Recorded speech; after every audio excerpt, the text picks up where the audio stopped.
തലശ്ശേരിയിൽ ഒരു CPM പ്രവർത്തകനായ UK സലീം കൊല്ലപ്പെട്ട കേസിൽ ഇന്ന് വിധി വന്നിട്ടുണ്ട്. അതിലെ പ്രതികളായി അന്ന് പോലീസ് കണ്ടെത്തിയിരുന്നത് 7 SDPI പ്രവർത്തകരെയായിരുന്നു. ഇതുവരെ തലശ്ശേരി അഡീഷണൽ ജില്ലാ സെഷൻസ് കോടതി ഇന്ന് വെറുതെ വിട്ടിരിക്കുകയാണ്. ഇതോടൊപ്പം കൂട്ടി വായിക്കേണ്ട മറ്റൊന്ന്, അന്ന് ഈ UK സലീമിൻ്റെ പിതാവ് കുറേ ആരോപണങ്ങൾ മുന്നോട്ട് വെച്ചിരുന്നു. ഈ കേസിലെ പ്രതികൾ ഈ SDPIക്കാരല്ല, മറിച്ച് CPMകാരാണ് ഇതിലെ പ്രതികളെന്നായിരുന്നു ഈ സലീമിൻ്റെ പിതാവ് മുന്നോട്ട് വെച്ച്. അതിന് അദ്ദേഹം ചില കാരണങ്ങൾ കൂടിയിട്ട് പറയുന്നുണ്ട്. കാരണം 2006 നമുക്കെല്ലാവർക്കും അറിയാവുന്ന ഫസൽ വധക്കേസുമായിട്ട് ഈ കേസിന് ബന്ധമുണ്ട്. ഫസൽ വധക്കേസിലെ ചില നിർണായക കാര്യങ്ങൾ സലീമിന് അറിയായിരുന്നു. ഇത് പുറത്തു വരാതിരിക്കാൻ വേണ്ടി CPM പ്രവർത്തകർ തന്നെയാണ് ഇദ്ദേഹത്തെ കൊലപ്പെടുത്തിയെന്നാണ് സലീമിൻ്റെ പിതാവ് പറയുന്നത്. ഇതോടൊപ്പം തന്നെ സലീമിൻ്റെ മറ്റൊരു സുഹൃത്ത് ട്രെയിൻ തട്ടി മരിച്ച രീതിയിൽ മരിച്ച രീതിയിൽ കണ്ടെത്തിയിരുന്നു. ഇതും പക്ഷേ ഒരു അപകട മരണമല്ല, കൊലപാതകമാണെന്ന് കൂടിയിട്ട് ഈ പിതാവ് ആരോപണം മുന്നോട്ട് വെച്ചിരുന്നു. ഇന്നും മീഡിയ വണ്ണോട് അദ്ദേഹം ഈ ആരോപണങ്ങളിൽ ഉറച്ചു നിൽക്കുന്നുണ്ട്. SDPI പ്രവർത്തകരല്ല, അവരല്ല ഇത് ചെയ്തിരിക്കുന്നത്. CPMൽ നിന്ന് തന്നെ ഈ ഫസൽ വധക്കേസുമായി ബന്ധപ്പെട്ട കാര്യങ്ങൾ പുറത്തറിയാതിരിക്കാൻ വേണ്ടിയിട്ട് നടത്തിയ കൊലപാതകമാണ് എന്നാണ് ഈ പിതാവ് പറയുന്നത്. അതോടൊപ്പം തന്നെ നിയമപോരാട്ടവുമായി ഇനി മുന്നോട്ട് പോകും എന്ന് കൂടിയിട്ട് പറയുന്നുണ്ട്. ഈ പിതാവ് ഈ ആരോപണങ്ങൾ ഉന്നയിച്ച കാലഘട്ടത്തിൽ തന്നെ കണ്ണൂരിലെ CPM നേതാക്കളെ ഇതിനെ തള്ളിക്കളഞ്ഞിരുന്നു. അതുകൂടിയിട്ട് മുന്നിലുണ്ട്. നമ്മൾ ഇതിലേക്കാണ്. ദാവൂദ് സാഹിബ്, ഒരു തെരഞ്ഞെടുപ്പ് കാലമാണ്. SDPI CPMമായിട്ട് ബന്ധപ്പെട്ട വിവാദങ്ങൾ മുമ്പിലുണ്ട്. ഫസൽ വധക്കേസുമായിട്ട് കഴിഞ്ഞ ദിവസം നമ്മുടെ സ്പീക്കറായ ഷംസീർ കൂടിയിട്ട് ഒരു തെരഞ്ഞെടുപ്പ് പ്രചാരണത്തിൽ ബന്ധപ്പെട്ട് പറയുന്നുണ്ട്. കാരായി രാജൻ അതിൽ പ്രതിയാണ് എന്നുള്ളത് SDPIക്കാർ പോലും വിശ്വസിക്കുന്നില്ല എന്ന് മുൻനിർത്തി പറയുന്നുണ്ട്. ഇപ്പോൾ ഇന്ന് വന്ന ഈ വിധിയും ആ പിതാവിൻ്റെ ആരോപണങ്ങളും ഈ തെരഞ്ഞെടുപ്പ് കാലത്തൊരു വലിയ ചർച്ച കൂടിയിട്ടല്ലേ? ഇതിലേ സികേഷ്, ഇത് തിരഞ്ഞെടുപ്പിൽ ചർച്ചയാകുന്നുണ്ടോ ഇല്ലയോ എന്നുള്ളത് സെക്കൻഡറി ആയിട്ടുള്ളൊരു സംഗതിയാണ്. അത് മനുഷ്യരുടെ ജീവിതവും മരണവുമായി ബന്ധപ്പെട്ട കാര്യമാണ്. അപ്പോൾ അതിനകത്ത് ഞാൻ ഒരു ജേർണലിസ്റ്റ് എന്നുള്ള നിലയിൽ എന്താ പറയുക, അങ്ങേയറ്റത്ത് ലജ്ജയോടുകൂടി സംസാരിക്കേണ്ട ഒരു കാര്യമാണ് ഫസൽ വധവും അനുബന്ധ സംഭവങ്ങളെന്ന് വിചാരിക്കുന്ന ഒരാളാണ്. നമ്മൾ 2008 ഒക്ടോബറിൽ, 2006 സലീം കൊല്ലപ്പെട്ടത് 2008 ഒക്ടോബറിലാണ്. 2006 ഒക്ടോബറിലാണ് ഫസൽ കൊല്ലപ്പെടുന്നത്. നമുക്കതിന് ശേഷം ഏതോ നിലക്ക് അതുമായി ബന്ധപ്പെട്ട 1/2 ഡസൻ മരണങ്ങളെങ്കിലും ആ തലശ്ശേരി മേഖലയിൽ ഉണ്ടായിട്ടുണ്ട്. കേരളത്തിൽ ഇൻവെസ്റ്റിഗേറ്റീവ് ജേർണലിസം അല്ലെങ്കിൽ ക്രൈം ബീറ്റ് എത്രമാത്രം ദുർബലമാണ് എന്നുള്ളതിൻ്റെ ഏറ്റവും പ്രധാനപ്പെട്ട ഒരു ഉദാഹരണമാണ് ഫസൽ വധവും തുടർ സംഭവങ്ങളെന്ന് പറയുന്നത്. ഞാൻ ഇപ്പോഴും വിചാരിക്കുന്നു, ഇനിയും ഒരു വലിയ തോതിലുള്ള അപസർപ്പക സ്വഭാവത്തിലുള്ള വെളിപ്പെടുത്തലുകളും പുതിയ വിവരങ്ങളും പുറത്തു വരാൻ പാകത്തിലുള്ള ഇതുവരെയും സ്പർശിച്ചിട്ട് പോലും കേരളത്തിലെ ഏതെങ്കിലും അന്വേഷണ ഏജൻസികളോ മാധ്യമങ്ങളോ സ്പർശിച്ചിട്ടില്ലാത്ത നിരവധി അടരുകൾ ഈ സംഭവവുമായി ബന്ധപ്പെട്ട് ഇനിയും കിടപ്പുണ്ടെന്ന് വിചാരിക്കുന്ന ആളാണ് ഞാൻ. ആരെങ്കിലും ഒരാൾ അല്ലെങ്കിൽ ഏതെങ്കിലും ഒരു മാധ്യമ പ്രവർത്തകൻ, ഒരു മാധ്യമ സ്ഥാപനം ആ ദൗത്യം ഏറ്റെടുക്കുകയാണെങ്കിൽ ഞെട്ടിപ്പിക്കുന്ന കഥകൾ ഇനിയും പുറത്തു വരും. അപ്പോൾ അതിനകത്തുള്ള ഒരടര് മാത്രമാണ് സികേഷ് പറഞ്ഞ സലീം വധം എന്ന് പറയുന്നത്. സലീം വധം നടക്കുന്നത് 2008. ഈ സികേഷ് പറഞ്ഞില്ല, ഇദ്ദേഹത്തിൻ്റെ പിതാവ് യൂസുഫ് പറഞ്ഞ കാര്യങ്ങൾ ഇന്ന് നമ്മളോട് സംസാരിച്ച കാര്യം. ഈ കാര്യത്തിൽ നമ്മൾ മനസ്സിലാക്കേണ്ടത്, കഴിഞ്ഞ വർഷം ഈ കേസ് കോടതിയിൽ വന്നപ്പോൾ കോടതിയിൽ ഇദ്ദേഹം ഇത് ഓൺ റെക്കോർഡ് പറഞ്ഞു. കോടതിയിൽ പറയുന്നത് നിസ്സാര കാര്യമല്ല. ഇന്ന് അദ്ദേഹം നമ്മളോട് സംസാരിച്ച കാര്യങ്ങളുണ്ടല്ലോ, അത് കഴിഞ്ഞ വർഷം അദ്ദേഹം കോടതിയിൽ പറഞ്ഞ കാര്യം, കോടതിയിൽ മൊഴി കൊടുത്ത കാര്യമാണ്. എൻ്റെ മകൻ സലീമിനെ കൊന്നത് അവൻ്റെ തന്നെ പാർട്ടിക്കാരായിട്ടുള്ള CPMകാരാണ്. ഇത് ചുമ്മാ മറ്റവന്മാരുടെ NDFകാരുടെ SDPI എന്നല്ല, NDF എന്നുള്ളതാണ് രേഖകളുള്ളത്. കാരണം NDF എന്ന് പറയുന്നത് ഇപ്പോൾ ഇല്ലാത്ത സംഘടനയാണ്. SDPIയുടെ പോപ്പുലർ ഫ്രണ്ടിൻ്റെ പൂർവ്വരൂപമാണ് NDF. അതുമായി ബന്ധപ്പെട്ട ആളുകളാണ് SDPI രൂപീകരിക്കുന്നത്. പക്ഷേ പ്രയോഗത്തിൽ ഇതെല്ലാം ഒന്ന് SDPI എന്ന് പറയുന്ന NDF പറയുന്ന പ്രശ്നം ഉണ്ടാവില്ല. പക്ഷേ കോടതി രേഖയിൽ NDF ആണ്. അപ്പോൾ ഇവരുടെ തലയിലിട്ടത്, ഇവനെ കൊന്നത് എൻ്റെ മകൻ, CPM പ്രവർത്തകനായ എൻ്റെ മകനെ കൊന്നത് CPMകാർ തന്നെയാണ്, വെറുതെ അവരുടെ തലയിലിട്ടാണ്. അതിൽ ചില പ്രതികൾ ഞങ്ങളുടെ ബന്ധുക്കളാണ്, ചില പ്രതികൾ ഇവിടെ തന്നെ ഈ പ്രദേശത്ത് തന്നെ ഉണ്ടായിരുന്നില്ലാത്ത ആളുകളാണ്. ഇതിനെ കൊന്നിരിക്കുന്നത് ഫസൽ വധത്തിൽ അവൻ്റെ കയ്യിൽ കുറേ അധികം വിവരങ്ങളുണ്ട്. അത് പുറത്തറിയുന്നത് തടയാൻ വേണ്ടിയിട്ടാണെന്നാണ് ഇദ്ദേഹത്തിൻ്റെ പിതാവ് പറയുന്നത്. ഇത് കോടതിയിൽ അദ്ദേഹം പറഞ്ഞ കാര്യമാണ്. ഇനി നമ്മൾ ഫസൽ വധത്തിലേക്ക് വന്നു കഴിഞ്ഞാൽ, ഈ ഫസൽ എന്ന് പറയുന്ന ആൾ തലശ്ശേരിയിലെ ഗോപാൽപേട്ട ബ്രാഞ്ച് സെക്രട്ടറി ആയിരുന്നു CPMൻ്റെ. അവിടെയുള്ള അവരുമായി ബന്ധപ്പെട്ടൊരു വായനശാലയുടെ സെക്രട്ടറി കൂടിയായിരുന്നു. ലേറ്റർ ഇദ്ദേഹം NDFൽ ചേരുന്നു, നാഷണൽ ഡെവലപ്മെൻറ്റ് ഫ്രണ്ടിൽ ചേരുന്നു. അവരുടെ അവരുടെ പത്രമായിട്ടുള്ള തേജസിൻ്റെ അവിടുത്തെ എന്താ പറയുക വിതരണക്കാരനായിട്ട് മാറുകയാണ്. അപ്പോൾ ഒരു പെരുന്നാൾ അവസാനത്തെ നോമ്പിൻ്റെ അന്ന് പുലർച്ചെ അദ്ദേഹം പത്രം എടുത്ത് സൈക്കിളിൽ പോകുമ്പോഴാണ് അദ്ദേഹത്തെ പിന്തുടർന്ന് കൊലപ്പെടുത്തുന്നത്. പിന്നെ അദ്ദേഹം ഓടുന്നു, ഒരു വീട്ടിലെ തന്നെ മതിൽ ചാടിക്കയറാൻ ശ്രമിക്കുന്നു, പിടിച്ച് താഴെ ഇടുന്നു, കുത്തിക്കൊല്ലുന്നു. ഈ ദിവസം ഇദ്ദേഹത്തിൻ്റെ മൃതദേഹം തലശ്ശേരി ജനറൽ ഹോസ്പിറ്റലിലേക്ക് മാറ്റുന്നു. പോസ്റ്റ്മോർട്ടം നടപടി അവിടെയാണ്. ആ ദിവസം ഞാൻ തലശ്ശേരിയിലുണ്ട്, പെരുന്നാൾ ഷോപ്പിങ്ങിന് വേണ്ടി പോയതാണ്. അപ്പോൾ തലശ്ശേരി ജനറൽ ഹോസ്പിറ്റൽ എന്ന് പറയുന്നത് തലശ്ശേരി പഴയ ബസ് സ്റ്റാൻഡ് ആക്ച്വലി അതൊരു ഷോപ്പിംഗ് കോംപ്ലക്സ് കൂടിയാണ്. അതിൻ്റെ ഒരു എൻഡിലാണ് ഈ ജനറൽ ഹോസ്പിറ്റൽ. ഞാൻ അവിടെ ചെല്ലുന്ന സമയത്ത് ആ പ്രദേശം മുഴുവൻ ജനനിബിഡമാണ്. ഈ പോപ്പുലർ ഫ്രണ്ട് പ്രവർത്തകരാൽ നിറഞ്ഞിരിക്കുകയാണ്. അപ്പം ഈ അവിടെ ആ ജനറൽ ഹോസ്പിറ്റലിൻ്റെ മതിലിൻ്റെ മകളിൽ ഇദ്ദേഹം കയറി നിൽക്കുന്നു. പിന്നെ അന്നത്തെ പോപ്പുലർ ഫ്രണ്ടിൻ്റെ നേതാവ്, പോപ്പുലർ ഫ്രണ്ടാണ് NDF ആണോന്ന് എനിക്ക് ഓർമ്മയില്ല കേട്ടോ, ഈ അബൂബക്കർ മതിൽ കയറി നിന്നിട്ടൊരു സ്റ്റേറ്റ്മെൻറ്റാണിത്. ആ രംഗം ഇപ്പോൾ ഞാൻ ഓർക്കുന്നുണ്ട്. മൈക്കൊന്നുമില്ല, ഇദ്ദേഹം മതിലിൽ കയറുന്നതോടുകൂടി നിശബ്ദമാകുകയാണ് ഈ പാരാവാരം.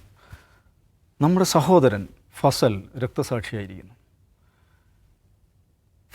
സഹോദരൻ ഫസലിൻ്റെ കൊലപാതകത്തിന് പിറകിൽ CPMകാർ ആകരുതേ എന്നാണ് എൻ്റെ പ്രാർത്ഥന. ഇതാണ് അദ്ദേഹത്തിൻ്റെ ഓപ്പണിംഗ് സ്റ്റേറ്റ്മെൻറ്റ്. അപ്പം പിന്നെ അന്വേഷണം നടക്കുന്നു. നോക്കൂ, ഒരു ഘട്ടത്തിൽ അവിടെയുള്ള RSSൻ്റെ ഒരു കാര്യവാഹൻ്റെ വീടിൻ്റെ സമീപത്ത് നിന്ന് ഫസലിൻ്റെ രക്തം പുരണ്ട തൂവാല കണ്ടെടുക്കപ്പെടുന്നു. ഇങ്ങനെയൊക്കെയാണ് പോകുന്നത്. അന്വേഷണം പോകുന്നതിനിടയിൽ ഈ അന്വേഷണം ഉഡായിപ്പ് പരിപാടിയാണ്, പ്രതികളിലേക്ക് എത്തുന്നില്ല എന്ന് പറഞ്ഞ് ഫസലിൻ്റെ ഭാര്യ വിധവയായിട്ടുള്ള മറിയു കോടതിയെ സമീപിക്കുന്നു, ഹൈക്കോടതിയെ സമീപിക്കുന്നു. ഈ കേസ് CBIക്ക് വിടണം. അന്ന് ഇടതുപക്ഷമാണ് ഭരിക്കുന്നത്, കോടിയേരി ബാലകൃഷ്ണനാണ് ആഭ്യന്തരമന്ത്രി. കോടതിയിൽ സർക്കാർ എടുത്ത നിലപാടെന്താണ്? ഒരാഴ്ചക്കകം ഞങ്ങൾ പ്രതികളെ പിടിക്കാം. അപ്പം കേസ് ഡിസ്പോസ് ചെയ്യുന്നു. പ്രത്യേകിച്ചൊന്നും ഉണ്ടായില്ല. മറിയു അഗൻ കോടതിയിലേക്ക് പോകുന്നു.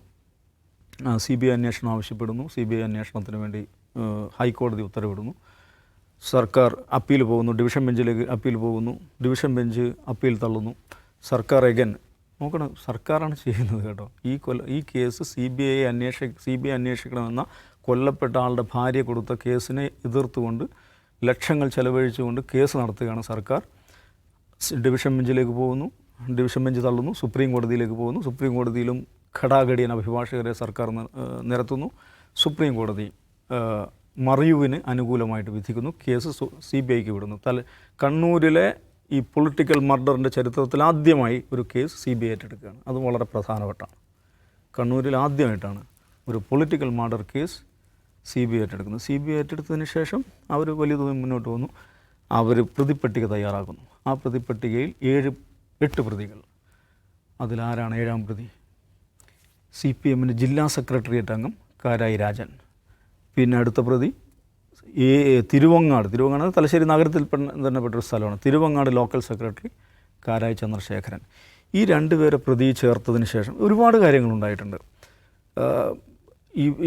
ഇവർ ചോദ്യം ചെയ്യലിന് ഹാജരാകുന്നില്ല. ഇവരെ ചോദ്യം ചെയ്യാൻ നിരവധി തവണ നോട്ടീസ് നൽകിയിട്ടും ഹാജരാകാതെ CBI കോടതിയെ സമീപിച്ച് ജാമ്യമില്ല വാറണ്ട് പുറപ്പെടുവിക്കുന്നു കോടതി. അങ്ങനെയാണ് ഇവർ ചോദ്യം ചെയ്യലിന് ഹാജരാകുന്നത്. CBI ഞങ്ങളുടെ നേതാക്കളെ കൊടുക്കാൻ ശ്രമിക്കുകയാണെന്നുണ്ട്. CPMൻ്റെ നേതൃത്വത്തിലേക്ക് CBI ഓഫീസിലേക്ക് മാർച്ച് നടക്കുന്നുണ്ട്. അതും വളരെ അപൂർവമായിരിക്കും കേരളത്തിൽ അങ്ങനെ ഒരു സംഗതി. CBI ഓഫീസിലേക്ക് മാർച്ച് നടന്നു. അപ്പോൾ കാരായി രാജനെയും കാരായി ചന്ദ്രശേഖരനെയും സംരക്ഷിക്കാൻ, അല്ലെങ്കിൽ ഫസൽ വധക്കേസ് മുന്നോട്ട് പോകുന്നത് അത് തടയാൻ വേണ്ടി ഒരു ഘട്ടത്തിൽ ഇതിൽ കോടിയേരി സ്വദേശിയായിട്ടുള്ള ഒരാൾ പ്രതിയാകുന്നുണ്ട്. അത് നേരത്തെ പോലീസ് അന്വേഷിക്കുന്നത്, ക്രൈംബ്രാഞ്ച് അന്വേഷിക്കുന്ന സമയത്ത് തന്നെയാണ്. അന്ന് കോടിയേരി ബാലകൃഷ്ണൻ്റെ നാട് നിന്ന് കോടിയേരിയിൽ CPMകാർ സർക്കാരിനെതിരെ പ്രകടനം നടത്തുന്നുണ്ട് അന്ന് അറസ്റ്റ് ചെയ്യപ്പെട്ടപ്പോൾ. ഇങ്ങനെ സംഭവ ബഹുലമായുള്ള ഒരുപാട് ഏടുകൾ ഇതിനകത്തുണ്ട്. എന്തു തന്നെയാലും ഇവർക്ക് സമൻസ് അയക്കുന്നു, ഇവർ വിളിച്ചു വരുത്തുന്നു, ചോദ്യം ചെയ്യുന്നു, ഇവരെ കേസിൽ പ്രതിയാക്കുന്നു, പിന്നെ അറസ്റ്റ് ചെയ്യുന്നു. ഇവർ പലതവണ പലതരം റിലീസുകൾക്കായി കോടതിയെ സമീപിക്കുന്നു. എറണാകുളം ജില്ല പുറത്തു പോകരുതെന്ന് CBI കോടതി നിഷ്കർഷിക്കുന്നു. അതിൽ റിലീഫ് വേണമെന്ന് വെച്ചാൽ അവർ കോടതിയിൽ പോകുന്നു. ആ റിലീഫ് നിഷേധിക്കുന്നു. പിന്നെ അവർ ലോക്കൽ ബോഡി ഇലക്ഷനിൽ മത്സരിക്കുന്നു, വിജയിക്കുന്നു. അപ്പോൾ ജില്ലാ പഞ്ചായത്തിലേക്കും മുനിസിപ്പാലിറ്റിയിലേക്കാണ്. അത് ഇങ്ങനെ വിജയിച്ച ആളായതുകൊണ്ട് റിലീഫ് വേണമെന്ന് പറഞ്ഞിട്ട് കോടതിയെ സമീപിക്കുന്നു. ആ റിലീഫ് കോടതി തള്ളുന്നു. ഇങ്ങനെ ഒരുപക്ഷെ കേരളത്തിൽ ഒരു പൊളിറ്റിക്കൽ മർഡർ കേസിൽ ഇത്രയധികം സംഭവങ്ങളുണ്ടായിട്ടുള്ള, ഇത്രയധികം പല സ്വഭാവത്തിലുള്ള ഡെവലപ്മെൻറ്റുകളായിരുന്നു, നിയമപരവും രാഷ്ട്രീയമായിട്ടുള്ള ഡെവലപ്മെൻ്റ് ആയാലും ഒരു കേസ് വേറെ ഉണ്ടാവില്ല. എന്ന് പറഞ്ഞാൽ ആ കേസ് ഫസൽ വധക്കേസ് CPM-നെ സംബന്ധിച്ച് എത്രത്തോളം ഹൈ പ്രൊഫൈൽ കേസായിരുന്നു എന്നുള്ളതാണ്. ഒരുപക്ഷെ TP ചന്ദ്രശേഖരൻ കേസ് പോലെ അതിൻ്റെ സ്ഥാനം വെച്ച് ഒരു അതേ നിലവാരത്തിൽ CPM-നെ സംബന്ധിച്ചിടത്തോളം ഒരേ നിലവാരത്തിൽ നിൽക്കുന്ന കേസാണ്. രണ്ടിലെയും പ്രതിയും കാണും. ഈ ഫസൽ വധക്കേസിൽ ഒന്നാം പ്രതി കൊടിസുനിയാണ്. TP ചന്ദ്രശേഖരൻ കേസിലെയും മുഖ്യപ്രതി 1, 2 എനിക്ക് ഓർമ്മയില്ല, മുഖ്യപ്രതി ഈ കൊടിസുനി തന്നെയാണ്. CBI കുറ്റപത്രം സമർപ്പിക്കുന്നു. CBI കുറ്റപത്രത്തിൽ പറയുന്ന കാര്യം എന്താണോ, കാരായി രാജനും കാരായി ചന്ദ്രശേഖരനും അവർ യവനികക്ക് പിറകിൽ നിന്ന്, ഞാൻ കുറ്റപത്രത്തിലെ വാചകമായിട്ട് പറയുന്നത്, യവനികക്ക് പിറകിൽ നിന്ന് കൊലപാതകം എന്നല്ല, കൊലപാതകങ്ങൾ ആസൂത്രണം ചെയ്യുന്ന ആളുകളാണ്. കണ്ണൂരിലെ രാഷ്ട്രീയ കൊലപാതകങ്ങൾക്ക് പിറകിൽ ഇവരുടെ ഗൂഢാലോചനയുണ്ട്. പിന്നിൽ പ്രവർത്തിക്കുന്ന ക്രിമിനലുകളെ മുന്നിലേക്ക് കൊണ്ടുവരിക എന്നുള്ളതാണ് ഇവരുടെ മോഡസ് അപ്പരാൻഡി എന്ന് CBI കുറ്റപത്രത്തിൽ പറയുന്നുണ്ട്. CBI കുറ്റപത്രത്തിൽ വേറെയും ഒരുപാട് കഥകൾ പറയുന്നുണ്ട്. ഇതിന് ദൃക്സാക്ഷിയായിട്ടുള്ള ഒരു സ്ത്രീ, സമീറ എന്നാണ് പേര്, എൻ്റെ ഓർമ്മ. സമീറ എന്ന് പറയുന്ന സ്ത്രീക്ക് ധനം വാഗ്ദാനം ചെയ്തു, മൊഴി മാറ്റാൻ വേണ്ടി ധനം വാഗ്ദാനം ചെയ്തു. ഈ ഒരു RSS, നേരത്തെ CPM-ലുണ്ടായിരുന്ന ഒരു RSS ഷാജി എന്ന കുട്ടപ്പൻ, അയാളെ സമീപിച്ചു. ഈ കേസ് ഞങ്ങളാണ് കൊല ചെയ്തതെന്ന് ഏറ്റെടുക്കാൻ വേണ്ടിയിട്ട് CPM നേതാക്കന്മാർ ഈ ഷാജിയെ സമീപിക്കുന്നു. ഷാജി അത് നിരസിക്കുന്നു. ശേഷം നമ്മൾ കാണുന്നത് ഷാജി മരണപ്പെട്ട് കിടക്കുന്നതാണ്. ഷാജിയുടെ മരണത്തിൽ ദുരൂഹതയുണ്ട്. പിന്നെ അവിടെ ആദ്യം കേസ് അന്വേഷിച്ച ഒരു DYSP രാധാകൃഷ്ണനുണ്ട്. അദ്ദേഹം ഒരു തവണ ഒരു സ്ത്രീയുമായിട്ട് വീട്ടിലിരിക്കുന്നു എന്ന് പറഞ്ഞിട്ട് വീട് വളയുകയും അദ്ദേഹത്തെ 70ഓളം ആളുകൾ വന്ന് മാരകമായി ആക്രമിക്കുകയും അദ്ദേഹത്തിൻ്റെ അരയ്ക്ക് താഴെ കുറേ അധികം കാലം അരയ്ക്ക് താഴെ ചലനശേഷിയില്ലാത്ത വിധം കിടപ്പിലാകുകയും ചെയ്യുന്നുണ്ട്. ആ CBI ഈ മനുഷ്യനെ ആക്രമിച്ചത് ആരാണ്? അദ്ദേഹം തന്നെ പലതവണ വെളിപ്പെടുത്തിയിട്ടുണ്ട്. ഈ കേസുമായി ബന്ധപ്പെട്ട് CPM-കാരാണ് എന്നൊരു പെണ്ണ് കേസിൽപ്പെടുത്തി എന്നെ ആക്രമിച്ചതെന്ന് ഈ DYSP പറയുന്നുണ്ട്. ശേഷം നടക്കുന്നതാണ് ഇപ്പോൾ നമ്മൾ ചർച്ച ചെയ്യുന്ന സലീമിൻ്റെ മരണം എന്ന് പറയുന്നത്. അപ്പോൾ സലീമിന് കൊല്ലപ്പെട്ട് കിടക്കുന്നതാണ് കാണുന്നത്. അപ്പോൾ സലീമിനെ ആശുപത്രിയിൽ എത്തിക്കുന്നത് വൈകുന്നു. അദ്ദേഹത്തെ സാധാരണ കൊണ്ടുപോകുക തലശ്ശേരിയിലേക്കാണെങ്കിൽ ഇവനെ മാഹിയിൽ ഹോസ്പിറ്റലിൽ കൊണ്ടുപോകുന്നു, പിന്നെ തലശ്ശേരി സഹകരണ ആശുപത്രിയിൽ കൊണ്ടുപോകുന്നു. ഈ കൊലപാതകത്തിന് പിറകിൽ CPM-കാരാണ് എന്ന് എൻ്റെ അടുക്കൽ തെളിവുകളുണ്ടെന്നാണ് ഇദ്ദേഹം കോടതിയിൽ പറയുന്നത്. പക്ഷേ കോടതി അദ്ദേഹത്തിൻ്റെ വാദങ്ങൾ കൂടെ അംഗീകരിച്ചുകൊണ്ടായിരിക്കും അതിൽ പ്രതികളായിട്ടുള്ളത് NDF പ്രവർത്തകരായിരുന്നു. അവരെല്ലാം ഇന്ന് വെറുതെ വിട്ടിരിക്കുകയാണ്. അതിൻ്റെ ലീഗൽ ഗ്രൗണ്ട്സ് എന്താണെന്ന് കുറ്റപത്രം പ്രസിദ്ധീകരിക്കപ്പെട്ടാലേ നമുക്ക് പറയാൻ പറ്റുള്ളൂ. പക്ഷേ ഈ വാപ്പയുടെ യൂസുഫ് എന്ന് പറയുന്ന പിതാവിൻ്റെ വാദം സാധൂകരിക്കപ്പെടുകയാണ്. ഇനി അതല്ലെന്ന് എന്നെ വിചാരിക്കുക, ഈ പ്രതികളെല്ലാം CPM പ്രവർത്തകനായിട്ടുള്ള സലീമിനെ കൊല ചെയ്തതിലെ പ്രതികളെല്ലാം ഇപ്പോൾ വെറുതെ വിട്ടിട്ട് CPM ഭരിക്കുന്ന കാലത്ത് തന്നെയാണ് കേസ് അന്വേഷിക്കുന്നത്. പ്രതികൾ വെറുതെ വിട്ടിട്ടുണ്ടെങ്കിൽ യഥാർത്ഥ പ്രതികളെ കണ്ടെത്തുക, പിടിക്കുക, അല്ലെങ്കിൽ കണ്ടെത്തണം, പിടിക്കണം എന്നാവശ്യപ്പെടാനുള്ള രാഷ്ട്രീയവും ധാർമ്മികവുമായ ഉത്തരവാദിത്തം ആർക്കുണ്ട്? CPM-നുണ്ട്. CPM-ൻ്റെ ആളുകൾ അതേക്കുറിച്ച് മിണ്ടില്ല. ഇത്രയും കാലം തങ്ങളുടെ പ്രവർത്തകർ ഈ കള്ളക്കൊലക്കേസിൽ പ്രതികളായി അറസ്റ്റിലായി അവരുടെ ജീവിതം തകർക്കപ്പെട്ട് നാട്ടുകാർക്ക് മുമ്പിൽ കൊലപാതകളായി മാറി. അതിന് മറുപടി പറയണം എന്ന് NDF-മായി ബന്ധപ്പെട്ട് നിൽക്കുന്ന പ്രസ്ഥാനം എന്നുള്ള SDP അങ്ങനെ ഒരു ആവശ്യം ഉന്നയിക്കുമോ എന്ന പ്രധാനപ്പെട്ടൊരു ചോദ്യമുണ്ട്. ഇതിൽ ഇദ്ദേഹം പറയുന്ന ഈ യൂസഫിൻ്റെ കൊലപാതകത്തിന്, സലീമിൻ്റെ കൊലപാതകത്തിന് ശേഷം അദ്ദേഹത്തിന് സുഹൃത്ത് റയീസ് ദുരൂഹമായ സാഹചര്യത്തിൽ മരിക്കുന്നുണ്ട്, മരിച്ച നിലയിൽ കാണപ്പെടുന്നുണ്ട്. പിന്നെ ഒരു ഷജേഷിൻ്റെ കാര്യം പറയുന്നുണ്ട്. ഈ മരണങ്ങൾക്ക് പിറകിൽ എന്താണ്? ഞാൻ നേരത്തെ പറഞ്ഞ കുട്ടപ്പൻ എന്ന ഷാജിയുടെ മരണങ്ങൾക്ക് പിറകിൽ എന്താണ്? ഇങ്ങനെ ആ പ്രദേശത്ത് ഇതിനു ശേഷം നടന്നിട്ടുള്ള മർദ്ദനങ്ങൾ, ആക്രമണങ്ങൾ, ദുരൂഹമായിട്ടുള്ള മരണങ്ങൾ, അങ്ങനെ അങ്ങേയറ്റം അപസർപ്പക സ്വഭാവത്തിലുള്ള നിരവധി സംഭവങ്ങൾ. ഒരു കൊലപാതകം, അതിൽ ബന്ധപ്പെട്ടിരിക്കുന്ന നേതാക്കന്മാരെ സംരക്ഷിക്കാൻ വേണ്ടി നടത്തിയിട്ടുള്ള നിരവധിയായിട്ടുള്ള നാടകങ്ങൾ, രാഷ്ട്രീയമായ നിയമപരമായ പ്രവർത്തനങ്ങൾ, ക്രിമിനൽ ആക്ടിവിറ്റീസ്, ഇതെല്ലാം ചേർന്നിട്ടുള്ള ഒരു അതിഭീകരമായിട്ടുള്ള ഒരു കഥയാണിത്. Criminal web of criminal activities എന്ന് പറയാവുന്ന ഒരു സംഭവമാണ്. കേരളം ഇനിയെങ്കിലും ഇതേക്കുറിച്ച് ഫസൽ കൊലപാതകം, അതിനുശേഷം ഉണ്ടായിട്ടുള്ള സംഭവ പരമ്പരകൾ, അതേക്കുറിച്ച് ഗൗരവമായി ആലോചിക്കേണ്ട ദിവസമാണ് ഇന്നെന്ന് ഞാൻ പറയും. യെസ് ജിമ്മി, ഈ സലീമിൻ്റെ പിതാവ് പറയുന്ന കുറേ കാര്യങ്ങളുണ്ട്. നമുക്കിന്ന് മീഡിയ വണ്ണിന് തന്ന ആ ബൈറ്റിലടക്കം അദ്ദേഹം പറയുന്ന ആശുപത്രിയിൽ കൊണ്ടിട്ടിട്ട് പോയി കളയുകയാണ് ചെയ്തത്. നേരെ വിധമുള്ള ട്രീറ്റ്മെൻറ്റ് കിട്ടിയില്ല. അതുകൂടാതെ അന്നുണ്ടായിരുന്ന മൊബൈൽ എവിടെയാണെന്നുള്ളൊരു വിവരം ഇതുവരെ ലഭിച്ചിട്ടില്ല എന്ന് കൂടിയിട്ട് പറയുന്നു. പിന്നെ പ്രതികളാക്കപ്പെട്ടവരിൽ കുടുംബത്തിൽ വേണ്ടപ്പെട്ട ബന്ധുക്കളായ ആൾക്കാരുണ്ട്. അതുകൂടാതെ അന്ന് അതിൽ കുറച്ച് പേർ, ഇപ്പോൾ പ്രതികളായിരുന്നു വെറുതെ വിട്ടവർ, അന്ന് ആ സംഭവ സ്ഥലത്തൊന്നും ഉണ്ടായിരുന്നില്ല എന്നൊക്കെ പിതാവ് പറയുന്നുണ്ട്. ഇങ്ങനെയാണെങ്കിൽ തങ്ങളുടെ പ്രവർത്തകരെ ഇത്രയും നാൾ ഇങ്ങനെ അന്യായമായ വിചാരണ ചെയ്യുകയും അല്ലെങ്കിൽ ഇത്തരം ഒരു കൊലപാതക കേസിൽ ഉൾപ്പെടുത്തിയതിനുമെതിരെ SDPI പ്രതികരിക്കണം, മറിച്ച് തങ്ങളുടെ സഖാവിനെ കൊലപ്പെടുത്തിയ ശരിക്കുള്ള ആരാണെന്ന് കണ്ടെത്താൻ വേണ്ടിയിട്ട് CPM മുന്നോട്ട് വരണം. ഈ രണ്ട് സംഭവിക്കേണ്ടതല്ലേ? ഈ വിധി വരുന്ന ടൈമിംഗ് ഭയങ്കര പ്രധാനപ്പെട്ടതാണ്. CPM-ൻ്റെയും SDPI-യുടെയും നേതാക്കന്മാർ പെട്ടുപോകുന്നൊരു സമയത്താണത് വന്നത് എന്നുള്ളതുകൊണ്ട് തന്നെ ഇത് രണ്ടുപേരും പറയില്ല. ഒന്നെങ്കിൽ CPM പറയണം പഴയ NDF ഇപ്പോഴത്തെ SDPI ഇവർ തന്നെയാണ് കൊന്നത്, തെളിവുകളുടെ അഭാവമാണ്, ഞങ്ങൾ അപ്പീൽ പോകും പറയണം. ഈ 2 ദിവസത്തിനുള്ളിൽ നമ്മളത് പ്രതീക്ഷിക്കുകയാണ്. പറയില്ല, നിങ്ങൾ നോക്കിക്കോ. അടുത്തത് ഞങ്ങളല്ല കൊന്നത്, CPM-കാരാണെങ്കിൽ, യൂസഫ് എന്ന് പറയുന്ന മരിച്ചയാളുടെ സലീമിൻ്റെ വാപ്പ പറയുന്നതനുസരിച്ചാണെങ്കിൽ CPM-കാരാണ് കൊന്നത്, SDPI-കാരല്ല. SDPI-ക്ക് വന്ന ആക്ഷേപമുണ്ട് ആ കാലത്ത്, അന്നത്തെ NDF-കാർക്ക്. ആ നിലപാടിൽ അവരിപ്പോഴും ഉറച്ചു നിൽക്കുന്നുണ്ട്. ഇതൊരു പൊളിറ്റിക്കൽ ക്വസ്റ്റ്യനാണ്. ഈ സമയത്ത് അവർ ഉത്തരം പറയാൻ സാധ്യതയില്ലാത്ത പക്ഷേ സീരിയസ് ആയിട്ട് അഡ്രസ്സ് ചെയ്യേണ്ട വിഷയമാണ്. 2 കൂട്ടരും, ഒന്ന് ആരോപിക്കപ്പെടുന്നവർ, മറ്റേത് പോലീസ് ആരോപിച്ച് പ്രതികളാക്കി ഇപ്പോൾ വെറുതെ വിട്ടവർ. ഇവരത് പറയണം. പക്ഷേ ഞാനിത് വളരെ ക്ലോസായി ഫോളോ ചെയ്ത ഒരു വിഷയമല്ല. പക്ഷേ എനിക്കതിനകത്ത് കൗതുകമായി തോന്നുന്ന ഒരു ബ്രാഞ്ച് സെക്രട്ടറി പാർട്ടി മാറിയ കൊല്ലു. അത് വളരെ അതിൻ്റെ എന്താ പറയുക, കണ്ണൂരിനെ കുറിച്ചൊരു ചുക്കും അറിയില്ല. ഇതിൻ്റെ ഒരു TP ചന്ദ്രശേഖരൻ ഒരു വലിയ പാർട്ടി ഉണ്ടാക്കി, ശരി ഉണ്ടാക്കി, അതങ്ങനെ പോകുന്നു. പക്ഷേ ഇപ്പോൾ ഒരു ബ്രാഞ്ച് സെക്രട്ടറിയെ കൊല്ലും. അങ്ങനെയാണെങ്കിൽ നിങ്ങൾ ആരെയൊക്കെ കൊല്ലും? അപ്പോൾ ക്രൈമിൻ്റെ, വയലൻസിൻ്റെ ഒരു തോത്, രാജൻ ശിക്ഷിക്കപ്പെടട്ടെ, അപ്പോൾ നമുക്ക് പറയാം ഇതിനകത്ത് അവർ തന്നെയാണ് പ്രതികൾ. പക്ഷേ എന്തുകൊണ്ടാണ് അയാൾ കൊല്ലപ്പെട്ടത്, എന്താണ് അതിൻ്റെ കാരണം, എന്താണ്? ആ സമയത്ത് പ്രധാനപ്പെട്ട ഒരു കാര്യം വന്ന് ഈ തുണി, ഇയാളുടെ തൂവാലയോ മറ്റൊരു ഷർട്ടോ എന്തോ ഒരു സാധനം RSSൻ്റെ വീടിൻ്റെ അടുത്ത് കൊണ്ടിരുന്നു. ഇതേ കഥ നമ്മൾ വേറെ കേസരിയുടെ കീറിയ പേജുണ്ട് കേട്ടോ. ആണല്ലേ? ഇതാണ് പ്ലാൻ. ഇതേ പ്ലാന്റേഷൻ നമ്മൾ വേറൊരിടത്ത് കേട്ടിട്ടുണ്ട്. TPയെ കൊല്ലാൻ വന്നപ്പോൾ മാഷ ഉള്ള സ്റ്റിക്കർ ഇപ്പോൾ ഇലക്ഷൻ മത്സരിക്കുന്ന LDF-ൻ്റെ കൺവീനർ അദ്ദേഹമാണ് ആ വാർത്താ സമ്മേളനത്തിൽ അത് ഉന്നയിച്ചത്. ഇപ്പോഴും ആ മാഷ ഉള്ള സ്റ്റിക്കർ പിൻവലിച്ചിട്ടില്ല. ഇപ്പോഴും അങ്ങനെ തന്നെ പരിപാടി. അത് പിന്നെ TPയെ കൊന്നത് സമ്മതിച്ചിട്ടില്ല, പിന്നല്ലേ മാഷ ഉള്ള സ്റ്റിക്കറിൻ്റെ കാര്യത്തിൽ പിന്നോട്ട് പോകാൻ പോകുന്നത്. അപ്പോൾ അവിടെ മുതൽ നാട്ടിലുള്ള വേറെ ഏതെങ്കിലും ആളുകളുടെ, അതായത് ഇപ്പോൾ ഇതൊരു RSS വേഴ്സസ് NDF ഒരു യുദ്ധം ഉണ്ടെങ്കിൽ അതിനിടയിൽ കൂടെ വന്ന് ഇത് അവനാണ് കൊന്നത്, ഇവരാണ് കൊന്നത്, ഇവർ തമ്മിലാണ് പ്രശ്നം എന്ന് പറഞ്ഞ്, ഇതിവിടെ മാത്രമല്ല പല സ്ഥലങ്ങളിൽ നിങ്ങൾക്ക് ഇതിൻ്റെ ഈ ഒരു കൊറിയോഗ്രാഫ്ഡ് കഥ കാണാം. CPM-നകത്ത് നിന്ന് കളിക്കുന്നതിൻ്റെ കഥകളുണ്ട്.